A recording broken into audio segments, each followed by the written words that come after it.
মানুষের রিগ্রেট কাকে বলে সেটা আমাকে না দেখলে তোমরা বুঝতে পারবে না যে কতটা রিগ্রেটে ভুগছিলাম আমি।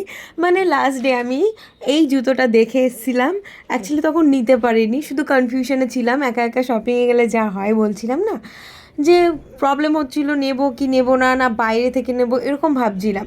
ভাবতে ভাবতে কিন্তু কোয়ালিটি ওয়াইজ খুবই সুন্দর ছিল, তো আমার তো ভীষণ পছন্দ হয়ে গেছিলো। দেন দুদিন পরে আমি পৌঁছে গেছি সেই জুতোটা নিতে, কারণ শখের দাম তো লাখ টাকা ব্রো, তো নিতেই হতো। তো ফাইনালি আমি জুতোটা নিয়ে ফেলেছি, আর মাত্র এক পিসই ছিল এটা, আর একটা ছিল এই যে 40 সাইজের। 40 সাইজ তো আমার হবে না, আমার 37 লাগে। তো যাই হোক, তো সেটা আমি নিয়েছি, নিয়ে পারফেক্ট টাইমে আমি চলে গেছি বিল কাউন্টারে, আর প্রচুর লাইন ছিল।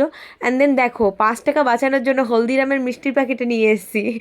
মানে আমার মতো মানুষ কে কে আছো কমেন্ট করে জানিও যে 5 টাকা শপিংয়ের প্যাকেট বাঁচানোর জন্য এরকম হলদিরামের প্যাকেট, আরও কত কি প্যাকেট ক্যারি করে বেড়াই।